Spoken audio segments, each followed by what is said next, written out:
తెలంగాణ రాష్ట్రంలో మున్సిపాలిటీ ఎలక్షన్కి సంబంధించినటువంటి నోటిఫికేషన్ రేపో మాపో వస్తుందనేటువంటి ఊహాగానాలు అయితే వినబడుతున్నాయి. ఇక బీసీ సంఘాలు అయితే రిజర్వేషన్లు పెంచకుండా ముందుకెళ్తే మేము హెచ్చరిస్తున్నాం అనేటువంటి హెచ్చరికలు అయితే జారీ చేస్తున్నటువంటి పరిస్థితి. మనతో పాటుగా మాట్లాడడానికి బీసీ సంఘం జేఏసీ నేత, బీసీ సంఘం జాతీయ అధ్యక్షులు జాజుల శ్రీనివాస్ గౌడ్ ఉన్నారు. సార్, ప్రధానంగా రేపో మాపో ఖచ్చితంగా నోటిఫికేషన్ వస్తుందనేటువంటి ఊహాగానాలు అయితే చూస్తూ ఉన్నాం. మీ యొక్క కార్యాచరణ ఎలా ఉండబోతోంది? ఇప్పుడు ఇప్పటికే కాంగ్రెస్ ప్రభుత్వానికి స్పష్టంగా చెప్పాం, మళ్ళీ చెప్తున్నాం. మీరు ఇచ్చిన మాట తప్పితే భవిష్యత్తులో మీరు రాజకీయంగా తీవ్రంగా నష్టపోతారు. రాహుల్ గాంధీ గారి మాటకు దేశంలో విలువ లేకుండా పోతుంది. ఒక్క తెలంగాణ 29 రాష్ట్రాల్లో ఒక్క తెలంగాణలో మీరు అధికారం ఉన్నటువంటి రాష్ట్రంలో ఏదైతే భారత్ జోడో యాత్ర సందర్భంగా కాశ్మీర్ నుంచి కన్యాకుమారి యాత్ర చేసినప్పుడు కులగణన జరగాలే, ఎవరి వాటా వాళ్ళకు దక్కాలని రాహుల్ గాంధీ గారు పదే పదే చెప్పాడు. తెలంగాణలో కులగణన జరిగింది, మరి ఎవరి వాటా వాళ్ళకి ఏది? రేపు ఏ ముఖం పెట్టుకొని రాహుల్ గాంధీ తెలంగాణ రాష్ట్ర పర్యటనలో అడుగు పెడతాడు? ఏ ముఖం పెట్టుకొని తెలంగాణ బీసీ సమాజానికి వారు సమాధానం చెప్తారు? కాబట్టి ఈ సందర్భంగా మేము డిమాండ్ చేస్తున్నాం, బీసీ జేఏసీగా ఒక ప్రతిపాదన చేస్తున్నాం. 42% మీరు చట్టబద్ధంగా ఇవ్వలేకపోతే మీది గతంలో గ్రామ పంచాయతీ ఎన్నికలు పార్టీ పరంగా జరిగే ఎన్నికలు కావు, అవి పార్టీ సింబల్స్ లేవు. ఇప్పుడు మున్సిపల్ ఎన్నికలు పార్టీ సింబల్స్తో జరిగినటువంటి ఎన్నికలు. కాబట్టి పార్టీ సింబల్స్తో జరిగే ఎన్నికలు పార్టీలకు సంబంధించినటువంటి అధ్యక్షులు బీఫామ్లు ఇస్తారు. ఆ బీఫామ్ల ఆధారంగా ఎన్నికలు పోటీ చేస్తారు. కాబట్టి కాంగ్రెస్ పార్టీకి ఏమాత్రం చిత్తశుద్ధి బీసీల పైన ఉన్నా, తెలంగాణలో కులగణన జరిగి కులగణనలో బీసీల జనాభా 56.36% అని తెలియదు. 36 పక్కన పెడితే 56% బీసీల జనాభా తెలియదు కదా. మీరు రాహుల్ గాంధీ మాటకు తెలంగాణ రాష్ట్రంలో విలువ ఉందని మీరు అనుకుంటే, బీసీ సమాజం విశ్వసించాలనుకుంటే మీరు 56% బీఫాములు బీసీలకు ఇవ్వండి. 56% బీసీలకు బీఫాములు ఇస్తే 121 మున్సిపల్ చైర్మన్లో 68 మున్సిపల్ చైర్మన్లుగా బీసీలకు అవకాశం ఇవ్వండి. ఇలా మొత్తం 1150 కౌన్సిలర్లు, కార్పొరేటర్లు బీసీలకు ఇవ్వండి. మీకు చిత్తశుద్ధి ఉంటే 763 అంటే 28% మాత్రమే రిజర్వేషన్ చేశారు. కాబట్టి జనరల్ స్థానాలు కూడా బీసీలవే. కాబట్టి కాంగ్రెస్ పార్టీకి ఇలా చిత్తశుద్ధి అనేది ఈ టికెట్ల కేటాయింపులో కనపడుతుంది. ఇంతవరకు రేపో మాపో మీరు చెప్పినట్టు రేపో మాపో మున్సిపల్ ఎన్నికల నోటిఫికేషన్ రాబోతుంది.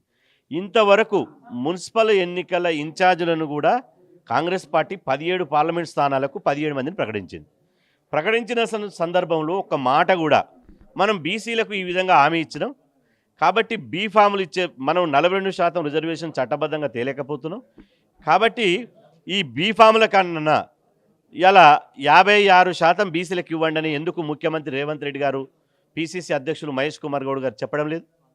అంటే ఏరు దాటక ముందుకు ఓడమల్లయ్య, ఏరు దాటినాక బోడమల్లయ్య చందంగా ఇప్పటికే దానికి సంబంధించి రిజర్వేషన్కి సంబంధించినటువంటి విషయంలో నోటిఫికేషన్లు వచ్చినాయి. దానికి సంబంధించినటువంటి పూర్తి స్థాయి అప్డేట్స్ కూడా క్లియర్ అయిపోయినటువంటి సందర్భం. ఇప్పుడు కేవలం కొన్ని ప్రాంతాలలో అది కూడా వార్డులకు సంబంధించి ఉన్నటువంటి సందర్భం చూస్తున్నాం. మారుస్తారని నమ్మకం ఉందా మీకు? ఇంకా ఇప్పుడు ఇప్పటికీ బీఫామ్లు ఇవ్వలేదు, సర్వేలు నడుస్తున్నాయని వాళ్ళే చెప్పారు. కాబట్టి సర్వేలు దేనికోసం? ఒకవేళ క్యాండిడేటే గెలిచేది ఉంటే మీ ముఖాలు ఎందుకు, మీ పార్టీ ఎందుకు? ఇప్పుడు స్వతహాగా అక్కడ ఉన్న పరిస్థితుల్లో అభ్యర్థులే గెలిచేది ఉంటే, అంటే సర్వేలు అనే పేరుతోటి ఎవరైతే డబ్బు ఉన్నదో, ఎవరైతే ధనికులు ఉన్నారో, ఎవరైతే అగ్రకులాలు ఉన్నారో, సర్వేల పేరుతోటి అగ్రకులాలకు బీఫామ్లు ఇచ్చేటువంటి కుట్ర జరుగుతుంది. కాబట్టి మీకు సర్వే, ఈ రాహుల్ గాంధీ గారి ముఖము, రేవంత్ రెడ్డి గారి ముఖం చూసి ఓట్లేస్తారా, లేకపోతే అక్కడ లోకల్లో నిలబడేటువంటి అభ్యర్థుల ముఖం చూసి ఓటేస్తారా? మీ పార్టీ సిద్ధాంతాలు మంచిదైతే, మీ ప్రభుత్వ పాలన మంచిగా అయితే మీరు ఎవరు నిలబెట్టినా గెలవాలి కదా. మీరు బీఫామ్లు, అందుకనే బీఫామ్లు ఇవ్వమంటున్నాం. మీకు ఈ బీఫామ్ల కానీ మీ చిత్తశుద్ధి ఏందో తేలుతుంది. లేకపోతే రాహుల్ గాంధీ ఇలా దేశవ్యాప్తంగా బీసీ సమాజానికి, కాంగ్రెస్ పార్టీ మీరు అన్నట్టుగా బీఫామ్లు ఇస్తే సరిపోతుందా, లేకపోతే తతిమా ఏదైతే ప్రతిపక్షంలో ఉన్నటువంటి బీజేపీ అలాగే బీఆర్ఎస్ పార్టీలు కూడా ఇవ్వాలని కోరుకుంటా ఉన్నారు? ఇప్పుడు ఇక్కడ ప్రధాన రాజకీయ పార్టీలు 3 పార్టీలు. కాంగ్రెస్ పార్టీ అధికారంలో ఉన్నటువంటి పార్టీ, అంటే మెజార్టీగా కాంగ్రెస్ గెలిచేటువంటి అవకాశం ఉంది.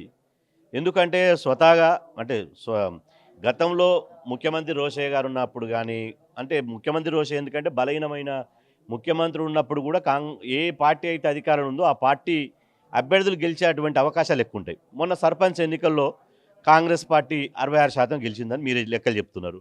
కాబట్టి మొదటగా మీరు మొదటగా మీరు 56% టికెట్లు ఇవ్వండి. ఆ తర్వాత ఇతర పార్టీలకు కూడా మీరు సూచించండి. 56% మేము టికెట్లు ఇస్తున్నాం. అసెంబ్లీలో ఈ బిల్లుకు మీరు కూడా మద్దతు తెలిపారు కదా, కాబట్టి మీరు ఇవాళ మేము ఏ విధంగానైతే ఇచ్చినామో బీసీ జనాభా గణాంకాలు ఏదైతే ఉన్నాయో, బీసీ జనాభా ఎక్కువ ఎక్కడైతే ఉన్నదో జనరల్ స్థానాల్లో అక్కడ మేము ఇస్తున్నాం, మీరు కూడా ఇవ్వండి అని చెప్పి మీరు ఇవ్వండి. మిగతా పార్టీల సంగతి ఏందో మేము బడితే పట్టుకొని కూర్చుంటాం. ఇక ఒకవేళ మీరు చెప్పినట్టుగా దారికి రాకపోతే నెక్స్ట్ స్టెప్ ఏంటి? బీసీ సంఘాలుగా, బీసీ జేఏసీగా మీరు ఎలాంటి కార్యాచరణ రూపొందిస్తారు? రాహుల్ గాంధీ గారిని రాష్ట్రంలో అడుగుపెట్టనీయం.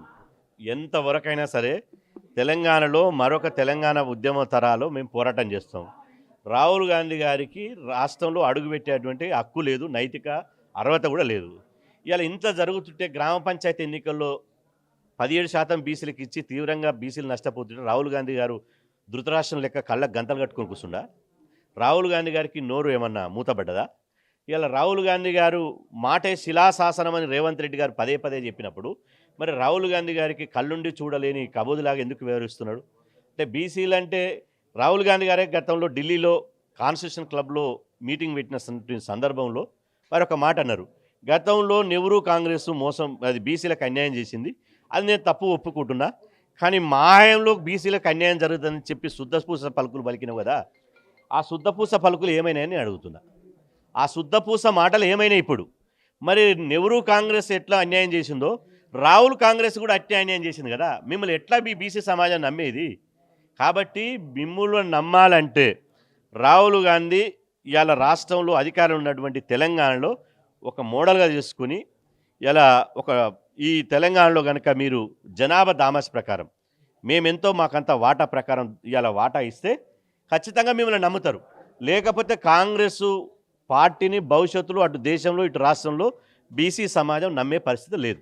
చెప్తున్న మాటలు మొత్తం మీద తెలంగాణ రాష్ట్రానికి సంబంధించినటువంటి విషయంలో బీసీలకు రిజర్వేషన్ కేటాయించకుండా, బీసీలకు సంబంధించినటువంటి విషయంలో టికెట్లు బీఫామ్లు ఇవ్వకుండా మాత్రం ముందుకెళ్తే మేము తీవ్రమైనటువంటి పరిణామాలు ఎదుర్కోవాల్సి వస్తుందనేటువంటి మాటనైతే వారు చెప్తున్న పరిస్థితి. కెమెరా పర్సన్ ఆజాద్తో శ్రీనివాస్, తొలి వెలుగు, హైదరాబాద్.